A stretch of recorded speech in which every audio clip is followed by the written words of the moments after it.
Tahimik ang umagang iyon sa baryong San Isidro.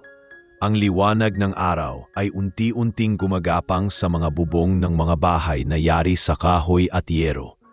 Sa gilid ng maliit na bukid, abala si Elian sa pag-aararo. Pawisan at sunog sa araw, ngunit may ngiti sa mga labi. Sa puso niya, hindi lang lupa ang kanyang binubungkal, kundi kinabukasan.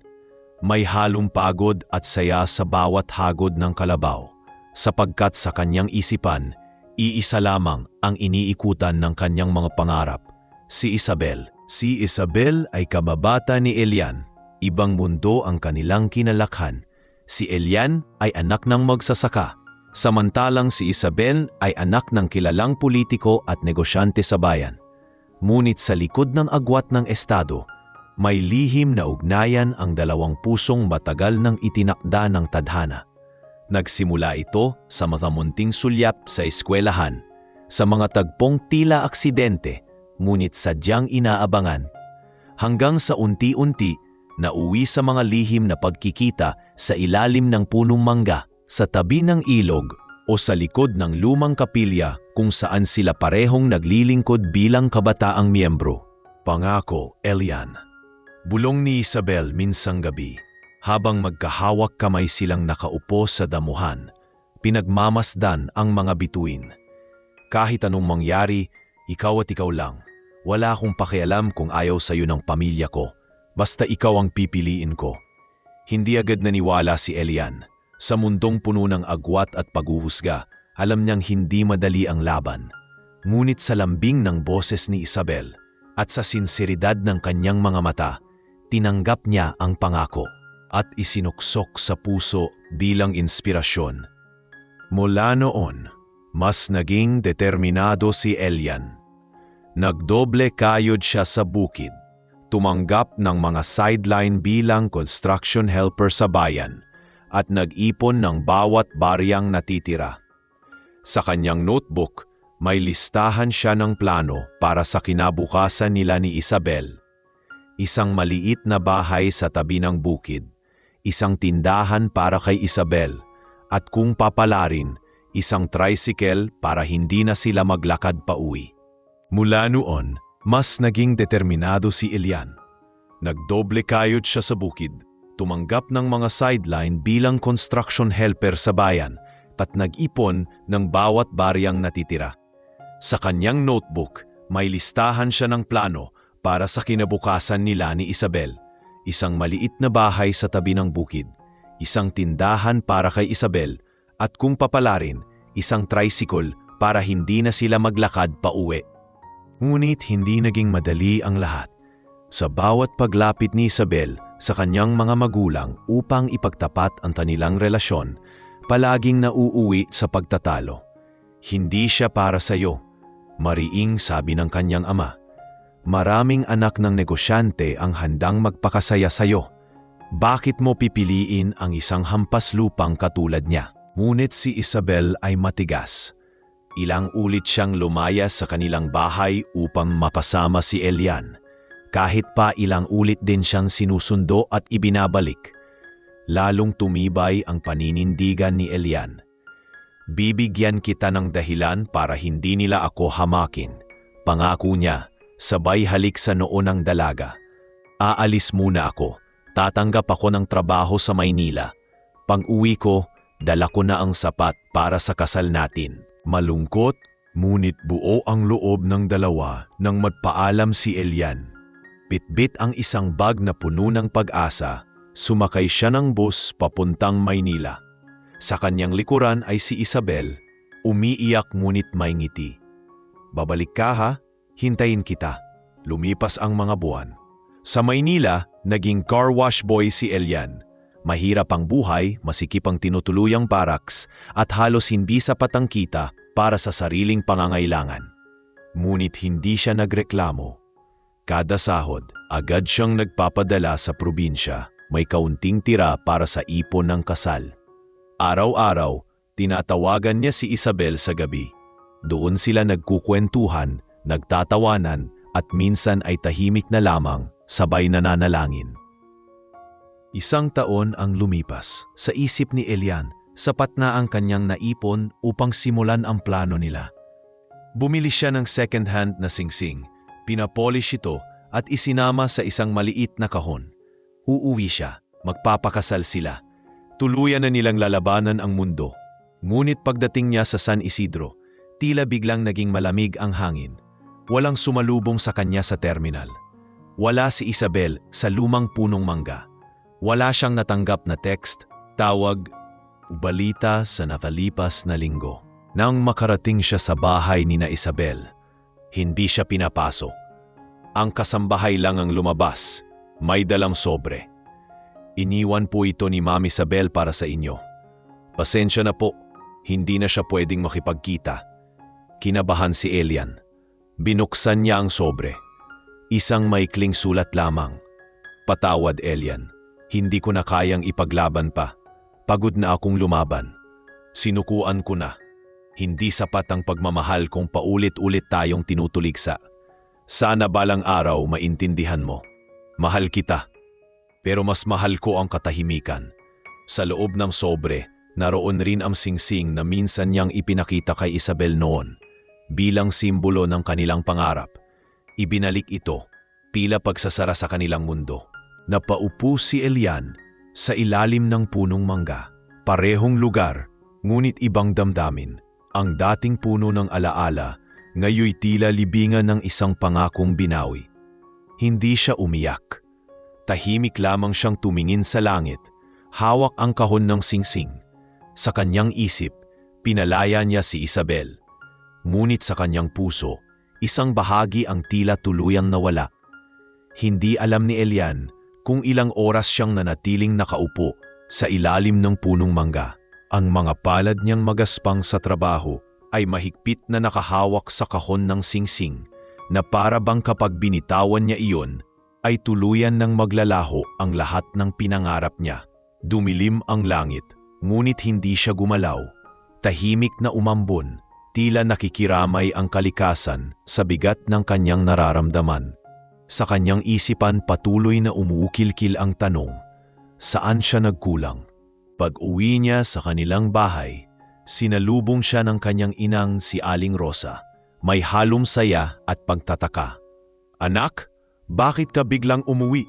Hindi ka nagpasabi. Hindi siya agad sumagot.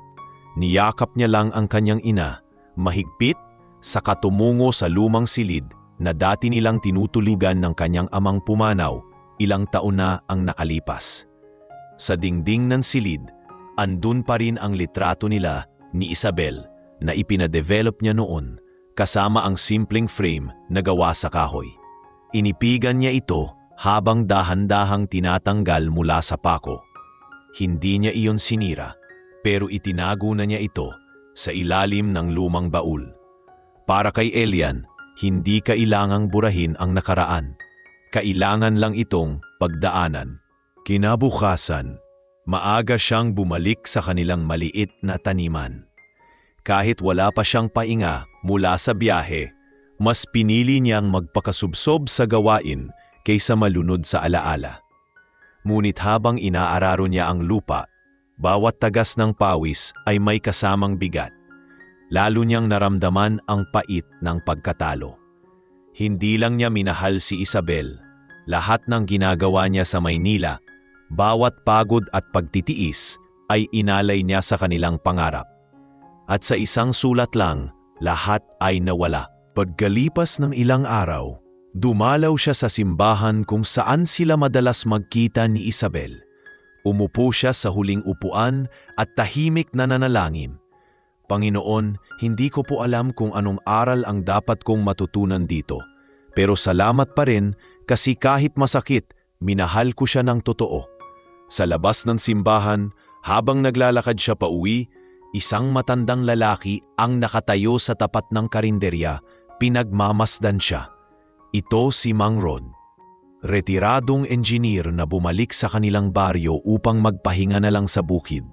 Palabiro at masayahin ang dating ng matanda, pero may matalas na mata. Anak, ikaw ba yung batang Elian na palaging naghahatid ng gulay dito noon? Tanong ng matanda. Tumango si Elian, magalang nang ngumiti. Ako po yun, Mang Rod. Nilapitan siya ng matanda sabay turo sa maliit na upuan sa ilalim ng puno. Upo ka nga muna, mukha kang maraming kinikimkim. Doon nagsimula ang hindi inaasahang pagkakaibigan. Nakita ni Mang Rod ang lungkot sa mga mata ni Elian at hindi na niya kinailangang itanong kung ano ang pinagdaraanan nito. Sa halip, nagkwento siya ng sarili niyang kabiguan noon, isang negosyo sa syudad na nalugi, mga kaibigang tumalikod at isang anak na hindi na siya kinilala. Habang nag-uusap sila, unti-unting nabuksan ang damdamin ni Elian, hindi bilang paghingi ng simpatya, kundi bilang paraan ng pagpapakawala sa sakit. Gusto ko lang naman sana siyang mapasaya, Mang Rod, aniya, habang hawak ang singsing sa bulsa. Pero siguro hindi sapat na mahalin mo lang ang tao. Kailangan pala may paninindigan din siya. Tumango si Mang Rod, sabay sabi, tama ka. Pero minsan anak, hindi rin natin dapat sukatin ang sarili base sa desisyong ginawa ng iba. Hindi sukatan ng halaga mo kung iniwan ka nila. Mas mahalaga kung paano ka tatayo pagkatapos. Sa gabing iyon, mas magaan ang pakiramdam ni Elian. Sa unang pagkakataon, hindi na lang sakit ang laman ng kanyang dibdib. May halo na rin itong pag-unawa. Sa mga sumunod na linggo, mas madalas nang makausap ni Elian si Mang Rod. Tinuruan siya nitong magbasa ng mga business books. Pinahiram ng luma nitong laptop at tinuruan kung paano mag-budget at mag-isip ng pangmatagalang plano. Sa simpleng baryo, unti-unti siyang natututo ng mga konseptong dati ay tila malayo sa kanyang mundo. Kung gusto mong lumaya sa kahirapan, kailangang hindi lang katawan ang pinapagod mo. Dapat pati isipan mo tinapalakas mo, sabi ni Mang Rod minsan. Dumating ang araw na tinanong siya nito, kung bibigyan kita ng pagkakataon na simulan ang panibagong buhay, hindi para ipamukha sa iba ang tagumpay mo, kundi para buuin ulit ang sarili mo, tatanggapin mo ba? Hindi agad sumagot si Elian. Tumingin siya sa malayo, sa mga bundok na laging tanaw sa kanilang lugar.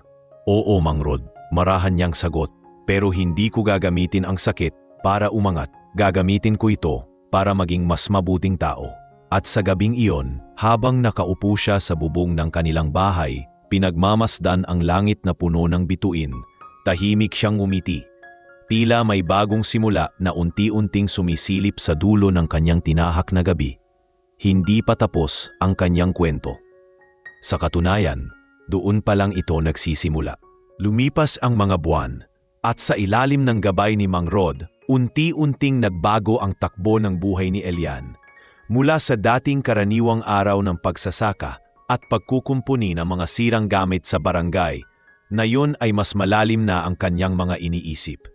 Hindi na lamang siya basta nagtatrabaho para mabuhay. Nagtatrabaho na siya para may maraping.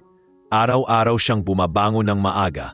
Ginagawa pa rin ang mga gawaing bukid pero sa gabi ay nag-aaral siya ng mga bagong kaalaman, financial literacy, basic entrepreneurship, pati tamang paghawak ng puhunan. Gumawa siya ng simpleng plano, magtatayo siya ng maliit na negosyo sa bayan kahit nagsisimula pa lamang siya. Isang araw, habang tumutulong siya sa pagkumpuni ng isang lumang motorsiklo ng kapitbahay, dumaan si Tita Selly, ang pinsan ng kanyang yumaong ina na matagal nang nanirahan sa Maynila at ngayoy nagretiro sa probinsya. Napansin nito ang husay ni Elian sa pagkumpuni at tinanong, Elian, bakit hindi ka magbukas ng sarili mong repair shop? Marami akong kilalang naghahanap ng ganyan sa bayan. Napaisip si Elian. Noon pa niya gustong subukan pero laging pumipigil ang takot na baka hindi sapat ang kanyang kaalaman. Ngunit ngayong may kaunting tiwala na siya sa sarili at may taong naniniwala sa kanya, bakit hindi? Sa tulong ni Mang Rod at ni Tita Selly, nagsimula siyang mag-ipon ng kagamitan. Binigyan siya ng lumang toolbox ni Mang Rod at pinahiram ng maliit na espasyo sa tapat ng bahay ni Tita Selly. Sa isang sulok ng bayan, itinayo niya ang kanyang maliit na repair booth, Elian's Auto Fix. Sa simula, halos wala pang customer, pero hindi siya nawala ng pag-asa. Nilinis niya ang paligid, inayos ang signage, at nag-alok ng libreng check-up ng motorsiklo para sa unang 10 customer. Isang matandang tricycle driver ang unang sumubok. Nang matapos ang serbisyo, lumapit ito sa kanya at sabing, "Anak, ang ayos mong magtrabaho. Hindi ka lang bihasa, may respeto ka rin sa kliyente." Unti-unting lumaganap ang balita. Mula sa iilang tricycle driver, dumami ang nagtitiwala kay Elian. Hanggang isang araw, may dumating na isang kotseng may sirang makina. Isang vintage car na matagal nang hindi umaandar. Anak ito ng dating mayor na kilalang mapili sa mekaniko.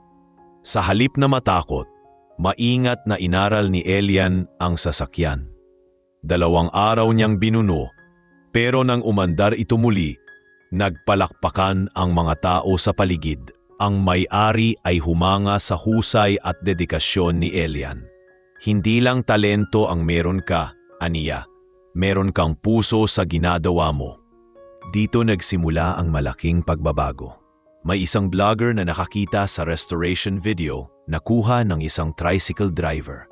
In-upload ito sa social media na may caption na, "Dating magsasaka, ngayon mekanikong panalo." Hindi inaasahan, nag-viral ito. Maraming tao ang natuwa sa kwento niya. May mga tumawag sa kanya para magpaayos ng sasakyan. May nagpadala ng tools bilang suporta at may ilang negosyante ang nagtanong kung interesado siyang mag-expand. Unit sa kabila ng biglaang atensyon, nanatiling kalmado si Elian. Hindi siya nagpabigla-bigla. Pinayuhan siya ni Mang Rod. Ang atensyon ay parang hangin. Madaling dumapo, madaling lumipad. Pero ang reputasyon, yan ang pundasyon. Yan ang mahalaga.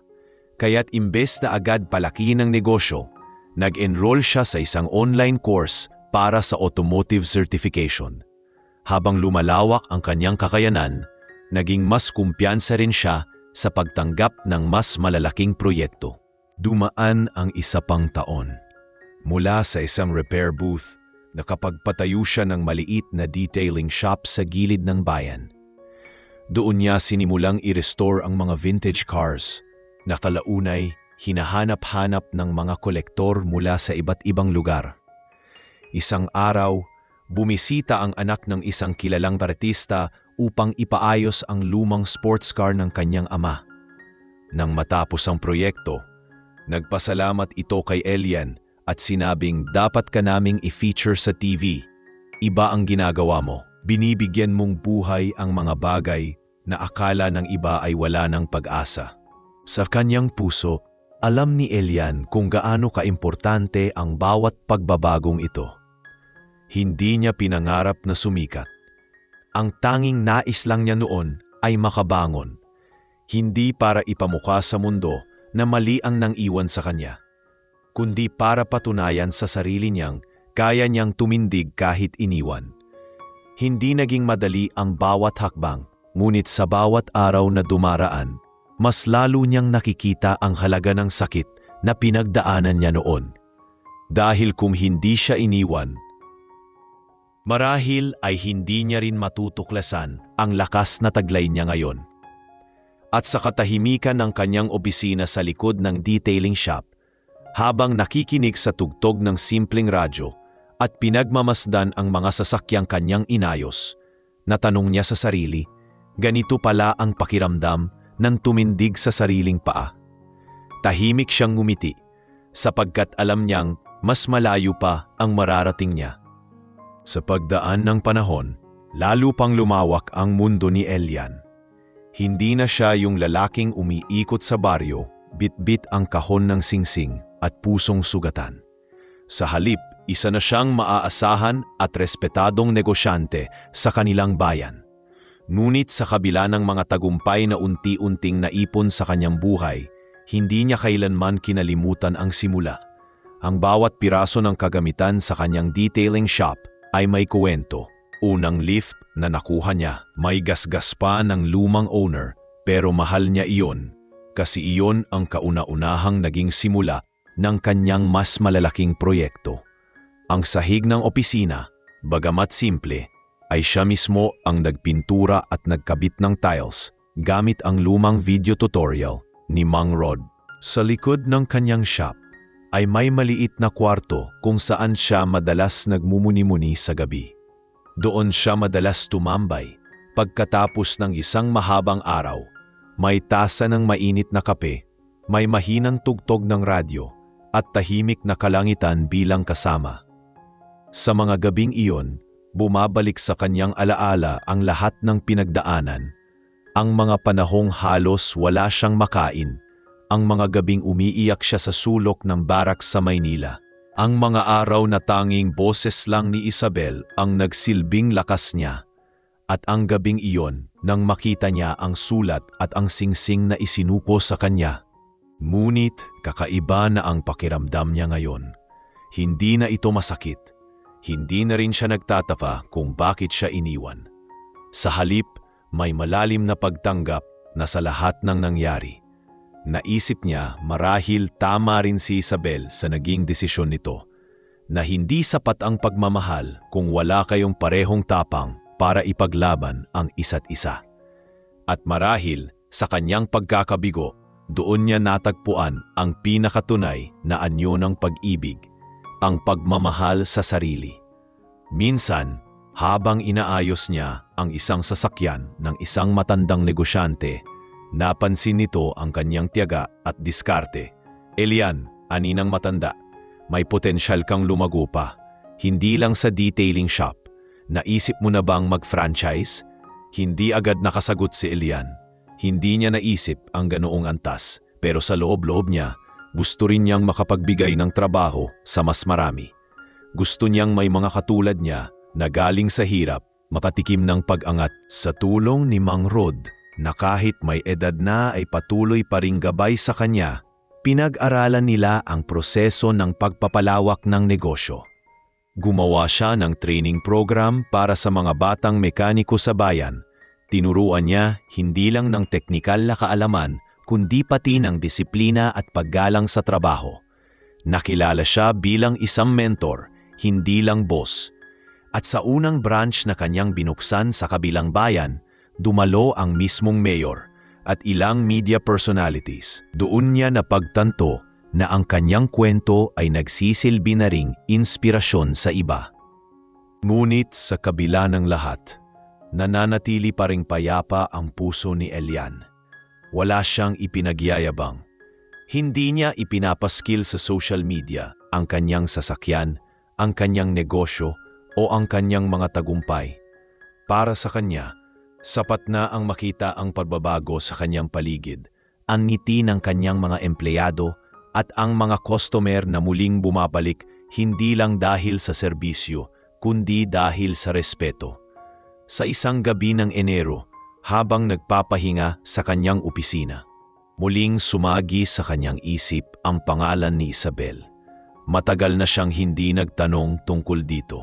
Hindi niya alam kung nasa Pilipinas pa ito, kung masaya na ba sa piling ng iba, o kung natupad ba ang pangarap nitong tahimik na buhay. Ngunit imbes na may kirot, isang kalmadong ngiti ang gumuhit sa kanyang labi. Sapagkat sa kabila ng lahat, mahal pa rin niya si Isabel. Hindi na bilang kabiyak, kundi bilang alaala ng isang pagmamahal na nagtulak sa kanya para lumago. Nang gabing iyon, kinuha niya mula sa lumang kahon ang singsing na ibinalik sa kanya noon.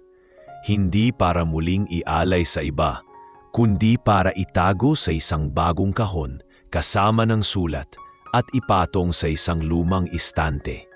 Hindi na ito simbolo ng sakit. Isa na itong paalala ng kung saan siya nagsimula. Sa buhay, maraming bagay ang hindi natutuloy. May mga pangakong binabawi. May mga relasyon na nauuwi sa wala. Pero minsan, sa gitna ng lahat ng pagbagsak, may matatagpuan kang bagay na mas matibay pa sa anumang pangako, ang kakayahang mulit-muling tumindig. At si Elian, sa kanyang katahimikan, ay patuloy na lumalakad, hindi palayo sa nakaraan, kundi patungo sa panibagong umaga. Sa paglipas ng ilang buwan, lalo pang lumawak ang pangalan ni Elian.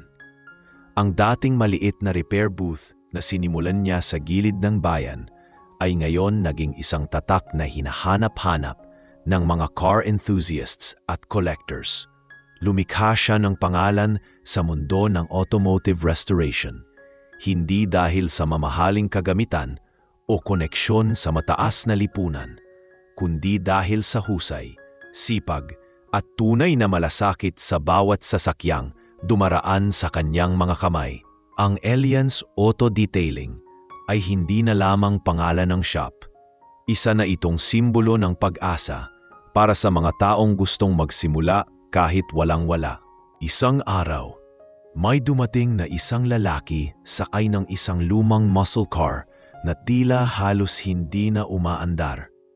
Pumasok ito sa garahe na tila walang kumpiyansa kung maaayos pa ang sasakyan. Nang lumapit si Elian, maayos niyang tiningnan ang makina, pinakinggan ang ingay, at sa huli, ngumiti.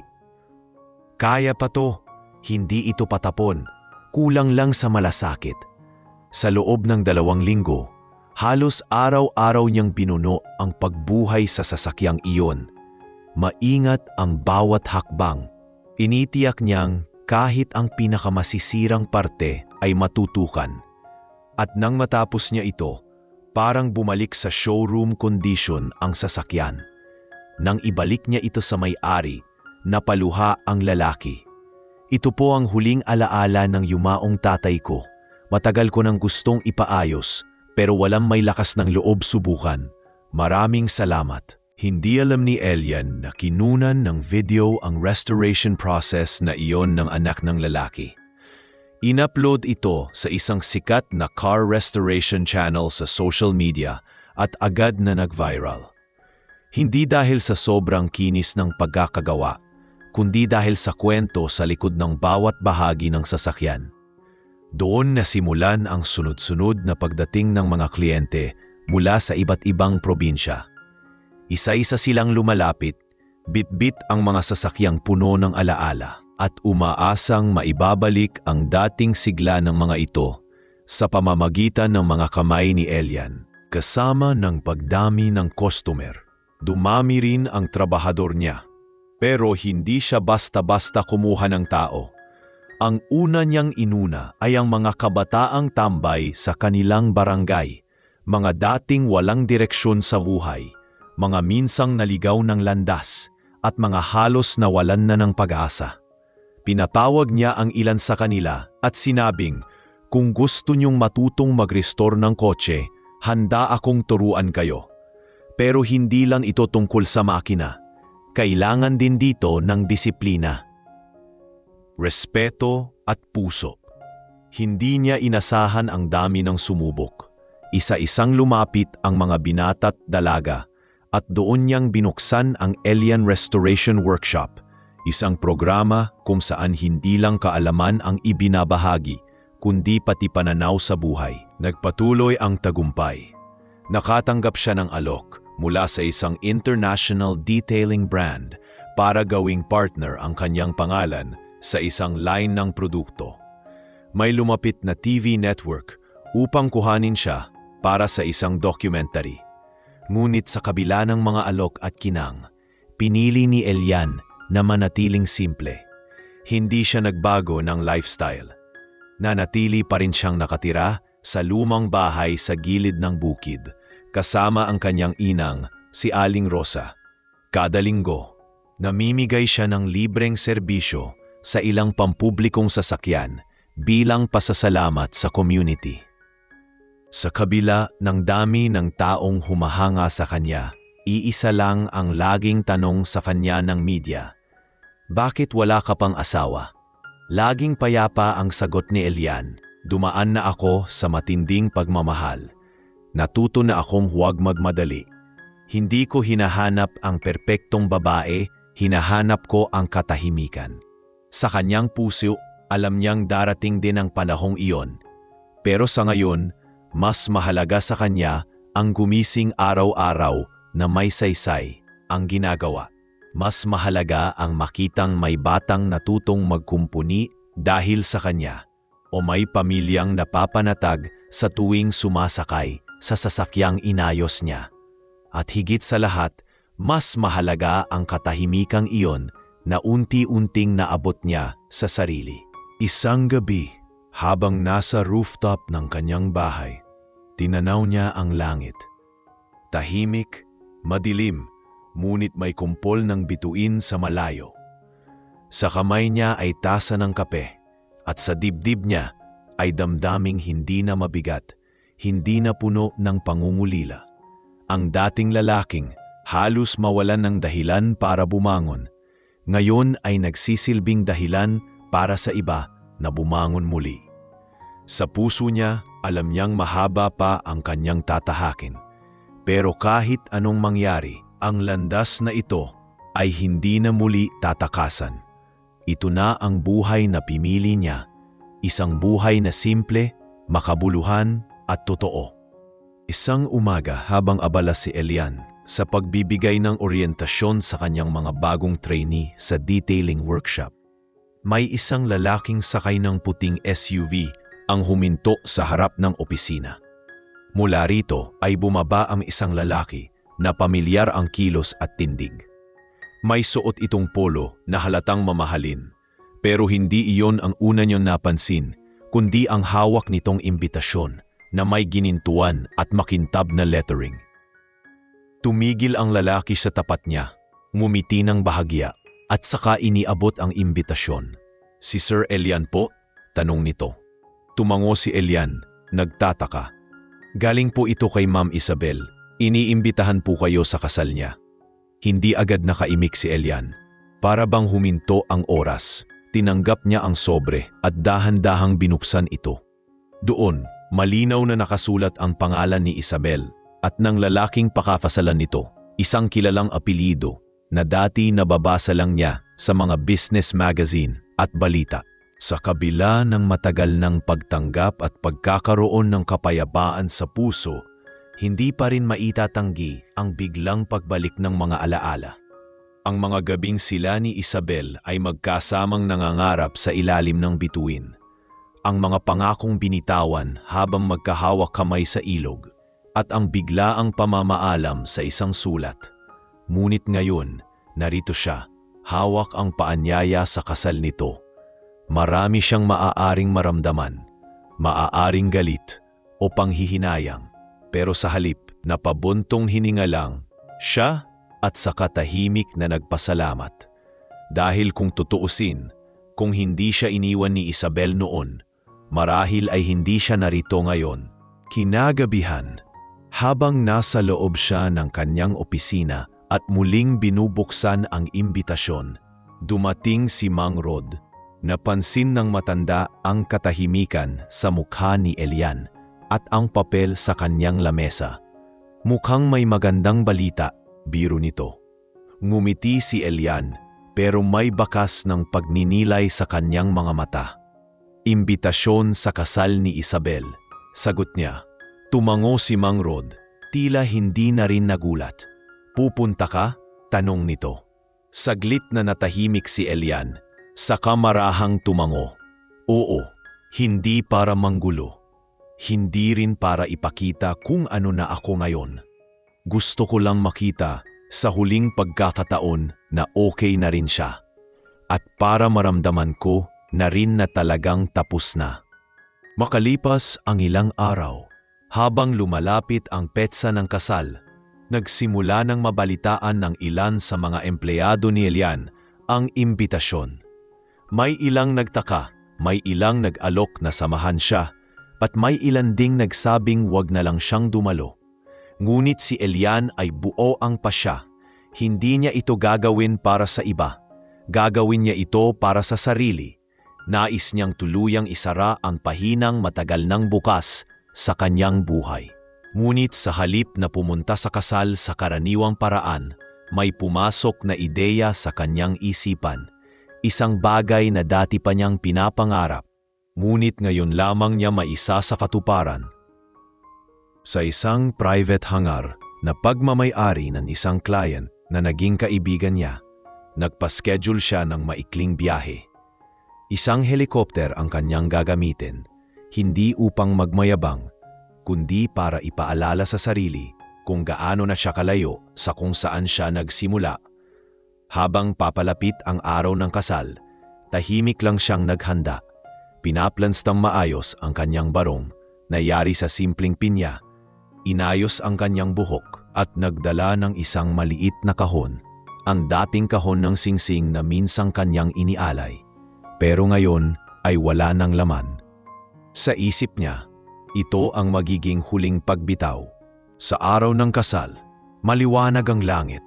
Ang simbahan ay punong-puno ng mga bisita. Karamihan ay kilalang tao sa lipunan. May mga mamahaling sasakyan na nakaparada, mga kamerang nakaabang at mga flash ng mga larawan mula sa press. Sa loob, nagsisimula ng tumugtog ang organo habang naglalakad si Isabel sa aisle. Suot nito ang puting gown na simple ngunit elegante, bagay sa kanyang payapang anyo.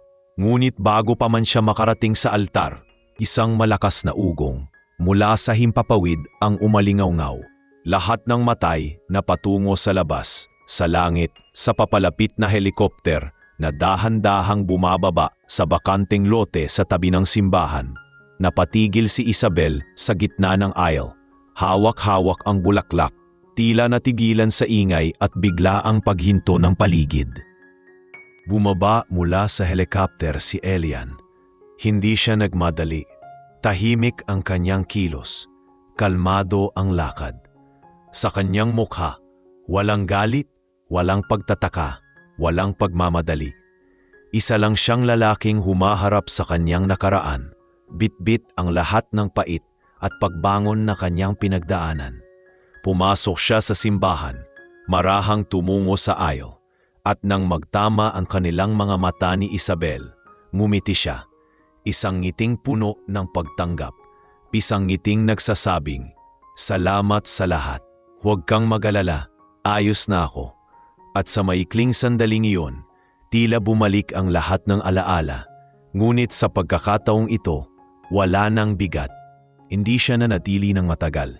Lumapit siya kay Isabel, inilabas ang maliit na kahon at ibinigay ito sa kanya.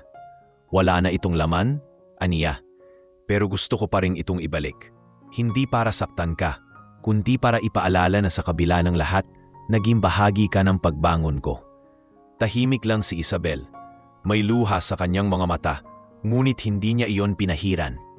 Tumango lang siya. Walang salitang kailangang bitawan.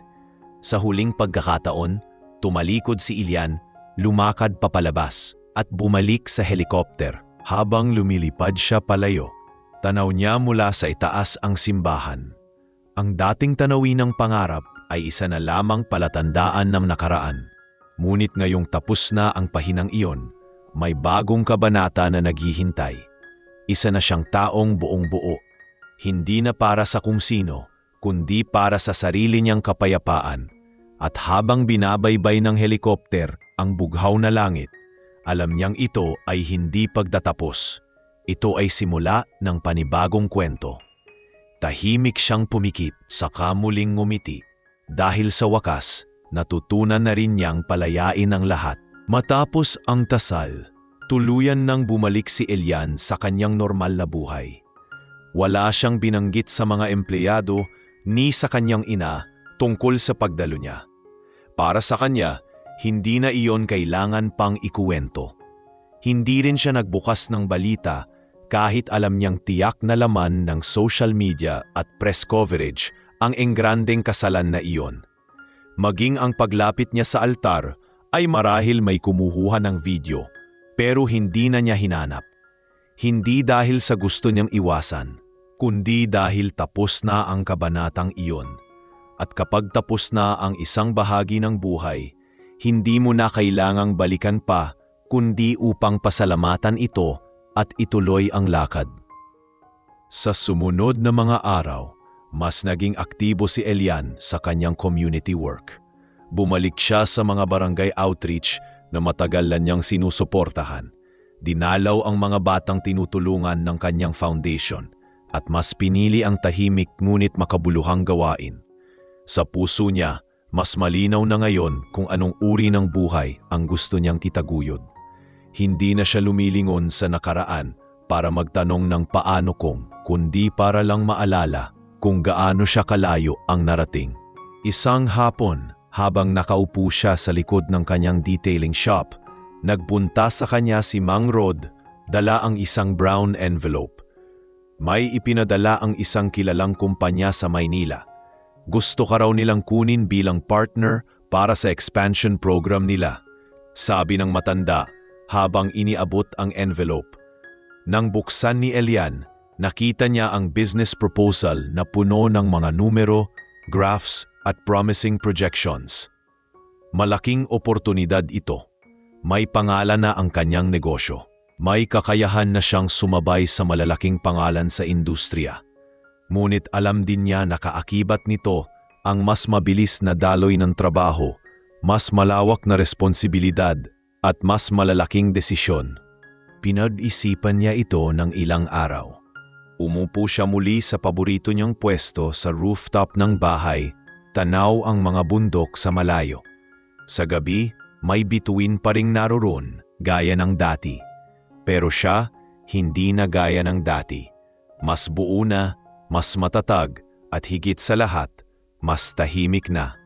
Naisip niya kung tatanggapin niya ang alok, mas maraming buhay ang maaaring maapektuhan. Mas maraming matutulungan. Pero kailangang tiyakin niyang hindi siya mawawala sa sarili. Kaya't gumawa siya ng panuntunan para sa sarili.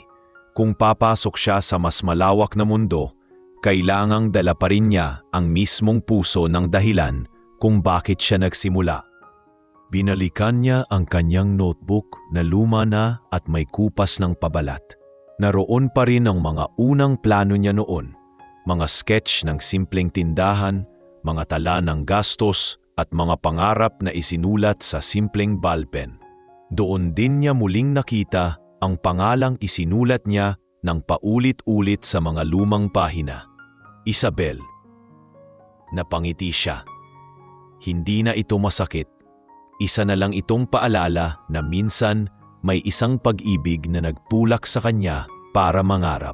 At kahit hindi iyon nagtapos sa altar, nagtapos naman iyon sa tamang paglaya. Ilang araw pagkatapos ng kanyang pagbabalik mula sa kasal, muling bumisita ang isang vlogger sa kanyang shop upang kumuha ng follow-up interview. Habang kinukuhanan siya ng video, tinanong siya, "Sir Elian, may mga nagsasabing iniwan ka noon, pero ngayon ikaw na ang iniidolo ng marami. Ano ang masasabi mo sa ganon?" Tahimik siyang ngumiti. Ang clip na yon ang siyang muling nagpa-viral sa kanya. Ngunit sa halip na yabang, ang naramdaman ng mga tao ay inspirasyon. Maraming kabataan ang nag-message sa kanya, nagtatanong kung paano magsimula, kung paano bumangon mula sa pagkatalo, kung paano panatilihing buo ang loob kahit sa harap ng kabiguan. Hindi siya laging may sagot, pero lagi siyang may oras makinig, at iyon ang mas pinili niyang gawin. Makinig, umalalay, at ibahagi ang kanyang natutunan. Sa puso ni Elian, tapos na ang kanyang paghihintay sa isang tao na dati niyang mahal.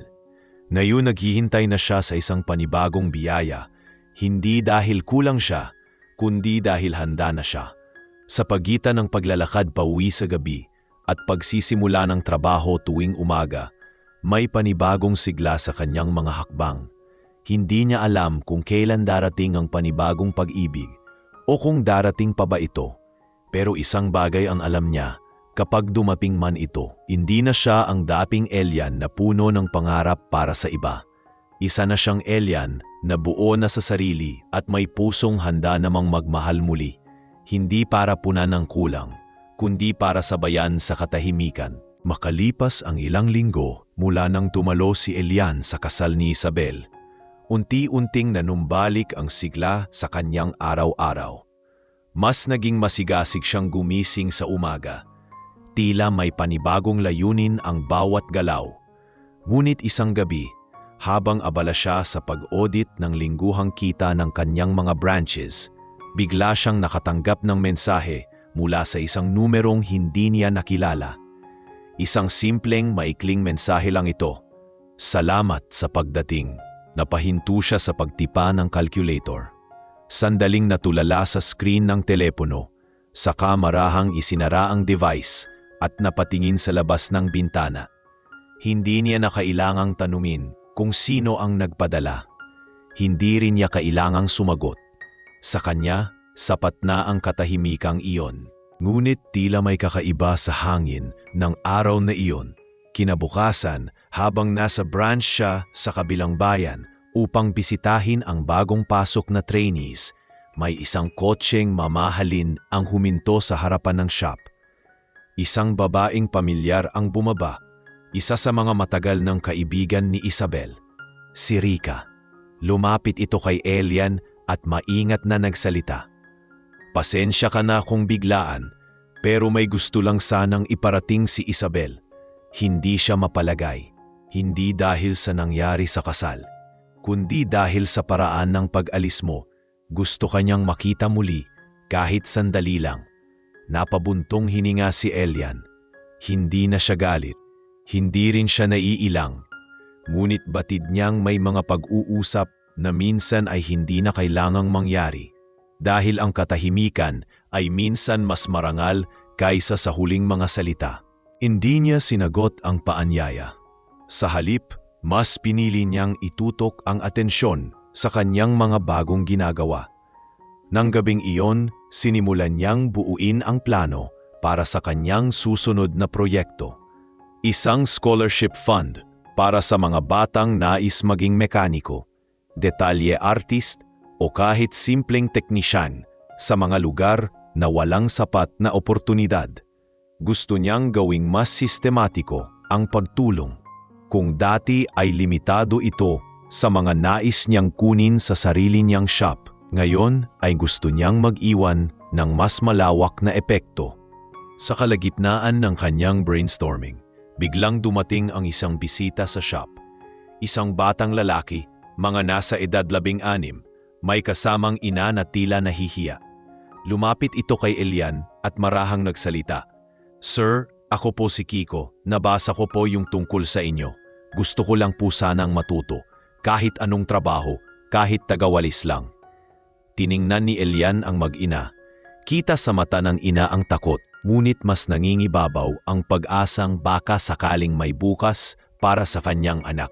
Pinatigil niya ang ginagawa niya, lumapit at tinapik sa balikat si Kiko. "Simula bukas, pumasok ka rito, pero hindi ka tagawalis. Magiging trainee ka namin."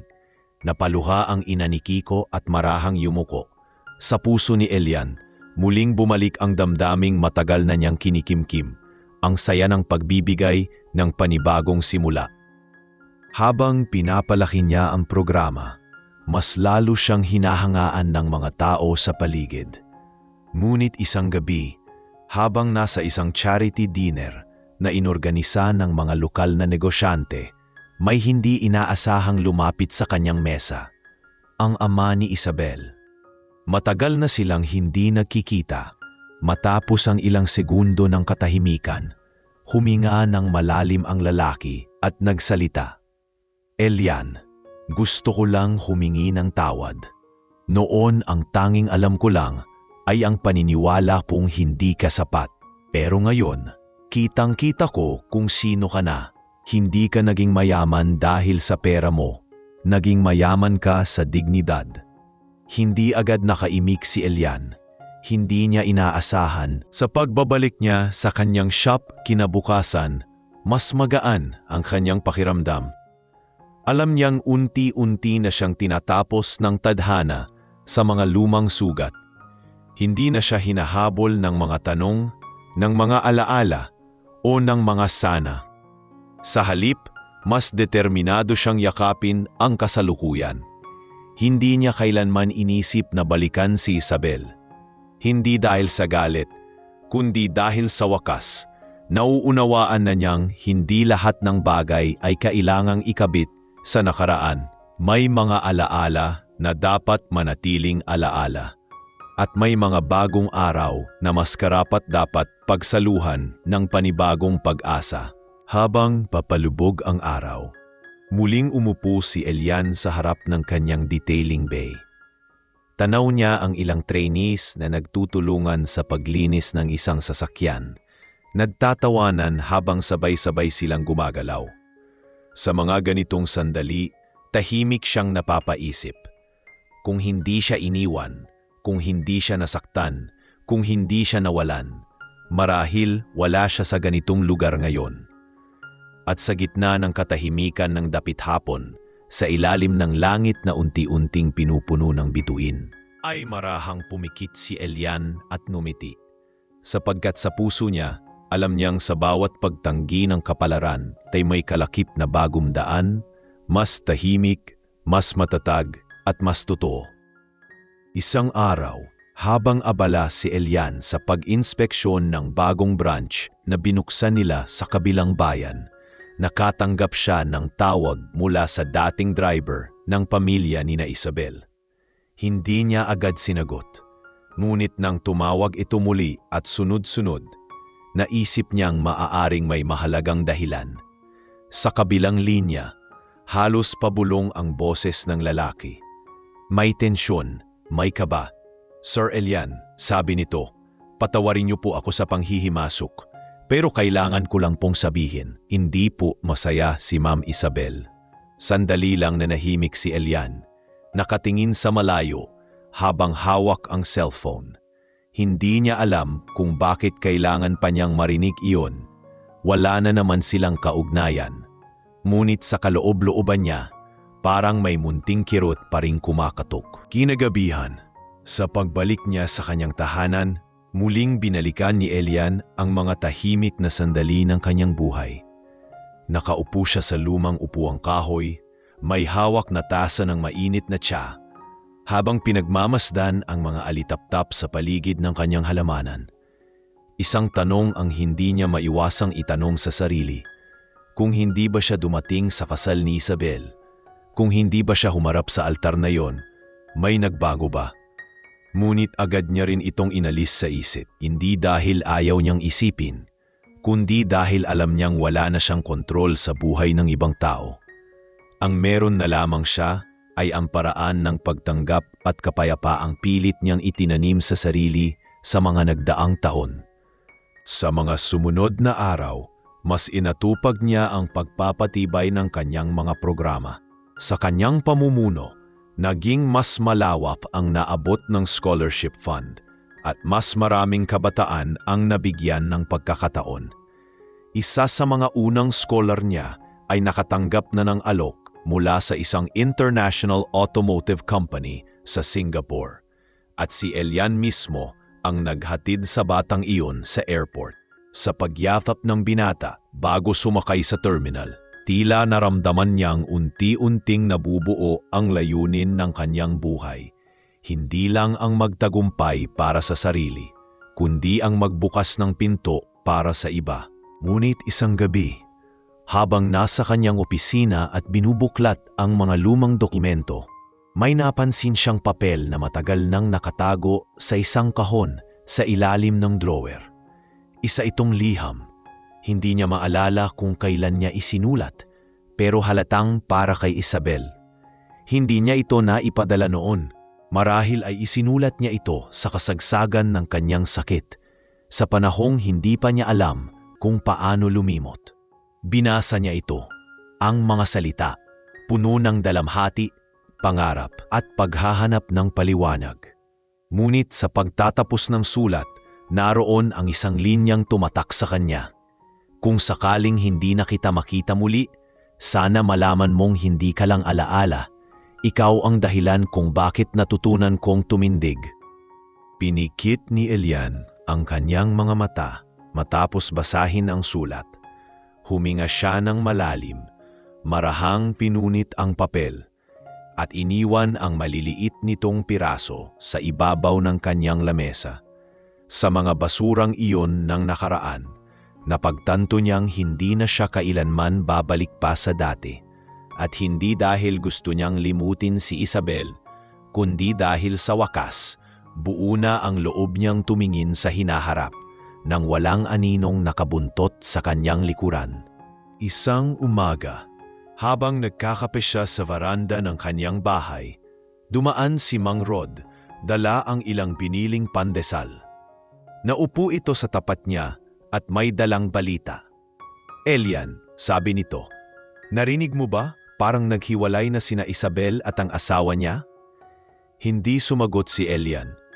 Inilapag lang niya ang tasa sa mesa at tiningnan ang umagang abot tanaw.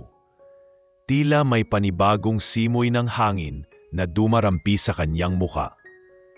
Hindi siya natuwa, hindi rin siya nalungkot, basta ang naramdaman niya lang ay isang uri ng pag-unawa. Na sa buhay, hindi lahat ng magandang tingnan mula sa labas ay masarap sa loob. At minsan, kailangan talaga ng kabiguan para matutunan ng isang tao ang halaga ng katahimikan. Sa mga susunod na araw, may mga pagkakataong parang sinasadya ng tadhana na pagtagpuin sila muli. Minsan ay magkasabay silang nasa parehong event. Minsan ay dumadaan si Isabel sa kanyang detailing shop na parang nagbabaka sakaling makausap siya. Ngunit si Elian ay nanatiling magalang ngunit maingat. Hindi niya itinataboy si Isabel pero hindi na rin siya lumalapit. Alam niya na ang dami ng taon na ginugol niya sa pagtanggap ay hindi para basta na lamang sirain ng isang biglaang pagbabalik. Ang katahimikan na mayroon siya ngayon ay bunga ng paulit-ulit na pagluha, paulit-ulit na pag-unawa at paulit-ulit na pagpili ng sarili sa gitna ng kawalan. Hanggang isang gabi, habang nasa kanyang rooftop at nakatingin sa mga bituin, naalala niyang minsan ay sinabi ni Isabel, "Kapag tayo'y magkatuluyan, gusto ko lagi tayong ganito, tahimik lang walang ingay ng mundo." Ngunit ngayong wala na si Isabel sa kanyang tabi, natupad pa rin ang pangarap na iyon. Tahimik ang gabi, walang ingay ng mundo, at siya, sa wakas, ay panatag na. Sapagkat minsan, hindi kailangan ng katuparan ng mga pangako para maging buo ang puso. Minsan, ang simpleng pagkilala sa sarili at ang pagpili ng kapayapaan kaysa sa paulit-ulit na pagbabalik sa nakaraan, ang siyang tunay na anyo ng paglaya. Tahimik siyang ngumiti sa sarili at isinara ang kanyang mga mata, habang ang malamig na hangin ng gabi ay dumampi sa kanyang muka, parang isang paanyaya sa panibagong umaga na paparating. Buwan ang lumipas matapos ang muling paglapit ni Isabel sa tahimik na mundo ni Elian. At sa kabila ng mga pagtatangkang makipag-ayos o makipag-usap, nanatili siyang tapat sa kanyang sariling kapayapaan. Hindi dahil sa pagtatanggol, kundi dahil sa malalim na pag-unawa sa kahalagahan ng mga bagay na piniling bitawan. Ngunit minsan, kahit gaano ka kahanda, may mga pangyayaring hindi mo talaga maiiwasan. Isang gabi, habang umuulan, katatapos lang ni Elian ng kanyang lingguhang pagbisita sa isang outreach sa bundok, nang biglang tumawag ang kapitan ng barangay. May isang babae raw na basa sa ulan at walang dalang payong ang nag-aabang sa labas ng kanyang detailing shop. At kahit hindi sinabi ang pangalan, alam na agad ni Elian kung sino iyon. Mabilis siyang bumaba ng sasakyan at tinungo ang shop. Sa ilalim ng dilim at patak ng ulan, nakita niya si Isabel na nakatayo, nanginginig, basang-basa. Hindi na siya nagsalita. Lumapit lamang siya, binuksan ang malaking payong at marahang iniabot ito kay Isabel. "Halika sa loob," sabi niya, tahimik at walang halong panunumbat. Sa loob ng shop, pinapahiran niya ito ng tuwalya at pinainom ng mainit na tsaa. Tahimik si Isabel. Hindi agad nagsalita. Tanging luha lamang ang dahan-dahang bumagsak sa kanyang pisngi. Si Elian nanatiling kalmado.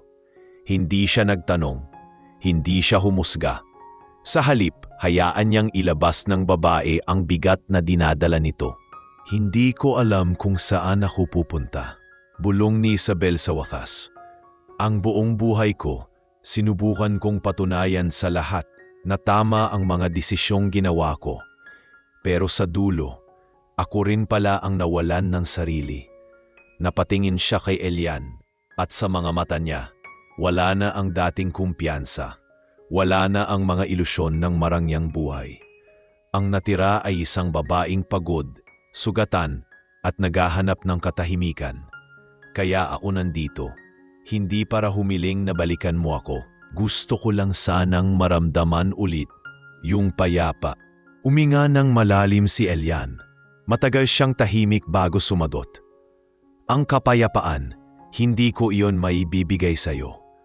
Pero kung gusto mong umupo rito, uminom ng tsa, makinig sa ulan, at huwag magsinungaling sa sarili mo kahit isang gabi lang, pwede kang manatili hanggang umaga.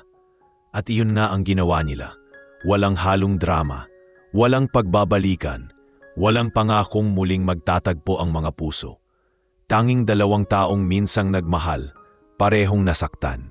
At ngayoy tahimik na lang na pinagmamasdan ang ulan mula sa loob ng isang maliit na shop. Sa sumunod na araw, maagang umalis si Isabel. Nagpasalamat siya at humingi ng paumanhin. Walang hinihingi, walang pilit at sa huling pagkakataon, humakbang siya papalayo, hindi bilang isang nawawalang babae, kundi bilang isang taong nagsisimulang humarap sa sariling anino. Si Elian, hindi na kailangang magpaalam. Sa kanyang puso, alam niyang tama na ang ganito. At kung ito man ang huling sandali ng kanilang pagkikita, sapat na ito para matahimik ang lahat ng tanong sa loob nila. Sa parehong linggo, habang nagpapatuloy ang kanyang mga programa, may isang kakaibang pangyayari na tila nagpabago sa takbo ng kanyang araw. Habang nasa isang event na naglalayong magbigay ng libreng automotive training sa mga kabataan, isang grupo ng mga bata ang lumapit sa kanya. May hawak na mga guhit ng kotse. May disenyong simple pero may imahinasyong pambata. Lumapit ang isang batang babae na may tali sa buhok at matatalas ang mata. Kuya Elian, wika nito, pangarap ko pong gumawa ng sasakyang hindi lang maganda, pero kayang tumulong sa mga taong walang tirahan. Napangiti si Elian, hindi dahil sa galing ng ideya, kundi dahil sa apoy sa mata ng bata. Parang nakita niya ang sarili niya noon. Simula noon, sinimulan ni Elian ang isang bagong proyekto. Isang mobile detailing bus na hindi lang ginagamit sa negosyo, kundi para rin sa paghatid ng serbisyo sa mga liblib na lugar, para sa mga jeep at tricycle na hindi kayang pumunta sa bayan. Sa bawat lugar na dinadaanan ng bus, hindi lang linis ng sasakyan ang inaalok nila, kundi libreng workshop, storytelling session at pag-asa sa mga kabataan na gustong matuto. Ang bus na ito ay tinawag nilang Project Gulong. Isang paalala na kahit gaano kalayo ang lakbayin, basta't umiikot pa ang gulong, tuloy ang takbo. Habang lumalalim ang gabi at tumatagal ang paglalakbay, napagtanto ni Elian na wala ng puwang ang hinanakit sa kanyang dibdib. Sa bawat batang natuturuan niya, sa bawat kamay na nakikipagkamay sa kanya tuwing tapos ang training, sa bawat ngiting natatanggap niya mula sa mga taong matagal nang hindi pinapakinggan, doon niya nararamdaman ang tunay na halaga ng buhay na pinili niya. Isang buhay na hindi kasing kinang ng dati niyang mga pangarap, pero mas totoo, mas makabuluhan, at mas panatag. Habang patuloy ang panikot ng Project Gulong sa iba't ibang bayan, lalong lumalim ang pakiramdam ni Elian na unti-unti na niyang natutupad ang layuning mas malaki pa sa kanyang sarili. Araw-araw ay may bagong kwentong sumasalubong sa kanya. Isang amang iniwan ng asawa ngunit pilit pa ring nagtatrabaho para sa anak. Isang lola na pinagtatawanan sa baryo dahil sa luma niyang sidecar. Mga batang pilit nag-aaral sa ilalim ng waiting shed sa kabila ng putik at alikabok. Hindi man niya kayang solusyonan ang lahat ng problema, alam niyang sa bawat saglit na ibinabahagi niya sa kanila, may kaunting liwanag na naiiwan. Isang gabi, matapos ang ilang araw ng biyahe, Bumalik siya sa main office ng kanyang detailing center. Habang nakaupo sa kanyang maliit na opisina, nililinis ang ilang lumang tools, may kumatok sa pinto. Isang mamamahayag mula sa isang kilalang TV network ang dumalaw, humihiling ng panibagong interview. Hindi na siya bago sa ganito. Ilang beses na rin siyang na-feature sa mga artikulo, vlog at segment ng local news. Ngunit sa pagkakataong ito, may dalang kakaibang tema ang kanilang kwento. Elian, sabi ng mamamahayag, gusto naming ibahagi hindi lang ang tagumpay mo, kundi ang proseso ng iyong paghilom. Hindi lang bilang mekaniko, kundi bilang tao. Umayag siya, ngunit may kondisyon. Ayaw niyang ituon ang kwento sa iniwang kasintahan o sa galing ng negosyo. Ang gusto niya lang ay ipakita na kahit sinong tao, gaano man kababa ang pinanggalingan, ay may kakayahang bumangon at maging dahilan ng pagbabago. Nang ipalabas ang dokumentaryo, nag-viral ito agad. Sa gitna ng video, may isang parte kung saan tinanong siya ng mamamahayag, ano ang masasabi mo sa mga taong iniwan, pinagtawanan o hindi pinaniwalaan? Tahimik siya noon bago sumagot. Maraming beses tayong masasaktan ng mundo, pero kung ituturing mo ang bawat sakit bilang aral at hindi bilang wakas, matututo kang lumakad ng mas matatag. At kung balang araw, magkita kayo muli ng mga taong minsang hindi naniwala sa'yo, yakapin mo pa rin sila sa isip mo. Dahil kung hindi dahil sa kanila, baka hindi mo rin matutunan kung paano mahalin ang sarili mo. Mula sa araw na iyon, tumagsa ang mga mensahe mula sa mga kabataang nangangarap, mga OFW na nawalan ng trabaho, at mga nanay na gustong bumalik sa pag-aaral. Hindi siya laging may oras na sagutin ang lahat, pero kada gabi, sinisigurado niyang kahit 5 sa kanila ay mabibigyan niya ng mensahe ng lakas. Isa sa mga ito ay ang isang babae na nagpadala ng sulat mula sa Visayas. Sa liham nito, isinulat niyang dati siyang palaging minamaliit sa trabaho, pero nang napanood niya ang kwento ni Elian, pinili niyang bumalik sa eskwela at ngayon ay isang lisensyadong mekaniko na. Binasa ni Elian ang liham habang nakaupo sa gilid ng kanyang lumang pickup at sa dulo ng sulat may linyang nagsabi, "Salamat hindi mo man ako kilala, pero ikaw ang naging dahilan kung bakit muli akong tumayo." Napangiti siya at marahang pinunasan ang luhang hindi niya inaasahan. Ganoon pala ang pakiramdam kapag ang sakit mo noon ay naging lakas ng iba ngayon. Sa parehong linggo, isang kaganapan ang inorganisa ng isang malaking car manufacturer. Inimbitahan si Elian bilang keynote speaker sa isang convention para sa mga bagong entrepreneur at innovator. Dumating siya nang hindi nakasuot ng mamahaling coat, kundi ng payak na polo, simpleng sapatos at dalang luma niyang laptop na gamit pa rin niya mula noong una siyang nag-aaral ng negosyo. Sa harap ng entablado, hindi siya nagturo ng marketing strategies o business scaling. Ang ibinahagi niya ay kwento. Kwento ng isang lalaking iniwan, pinagdudahan, halos mawalan ng sarili, pero pinili pa ring bumangon hindi para ipamukha ang tagumpay sa mundo, kundi para patunayan sa sarili na karapat-dapat siyang magmahal at mahalin muli. Habang bumababa siya ng entablado, isang grupo ng kabataan ang lumapit sa kanya, gustong magpa-picture. Isa sa kanila ang nagtanong, "Sir Elian, may tanong po ako. Hindi niyo po ba naisip na sana pinaglaban ka ng taong iniwan ka noon?" Natigilan siya. Maraming taon na rin ang lumipas mula nang huling may nagtanong ng ganito sa kanya. Marahan siyang ngumiti at sumagot, "Naisip ko, pero mas pinili kong isipin na baka hindi niya ako kayang ipaglaban noon kasi hindi pa niya rin alam kung sino siya. Pareho kaming lumalaban pero hindi sabay ang takbo ng puso namin. At okay lang yon.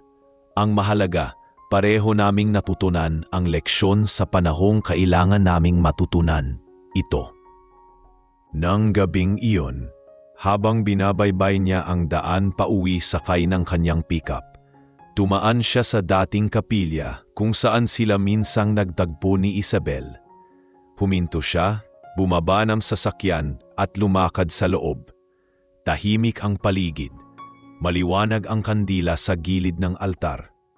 Doon siya naupo sa pinakalikod na upuan. Wala siyang hiling. Wala siyang tanong. Ang meron lang siya ay pasasalamat.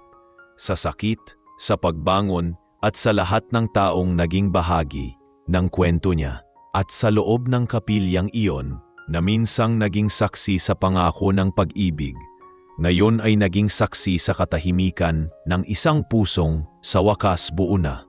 Makalipas ang ilang buwan mula sa huling beses niyang tumuntong sa kapilyang minsang naging tahimik na saksi sa kanyang lumang buhay, tuluyan nang huminahon ang puso ni Elian. Hindi na siya gumigising sa umaga na may bahid ng alaala. Ang mga gabi na dati puno ng tanong ay napalitan na ng kapanatagan. Mas lumalim ang kanyang pagmamahal sa ginagawa niya. Hindi na ito basta pangarap na hinabol noon, kundi layunin na niyang yakap ngayon. Sa bawat araw na lumilipas, mas lalo niyang nararamdaman na nasa tamang landas siya kahit hindi ito ang landas na una niyang inakala. Isang Sabado ng umaga, habang abala siya sa pag-aayos ng bagong bukas na training center para sa mga underprivileged youth, isang dalagang volunteer ang ipinakilala sa kanya ng isa sa mga head trainer. Si Ana, isang public school teacher sa kalapit na bayan na nagboluntaryong tumulong sa literacy program ng kanilang community outreach. Hindi agad siya napansin ni Elian. Sanay na siya sa mga volunteer na dumarating at umaalis.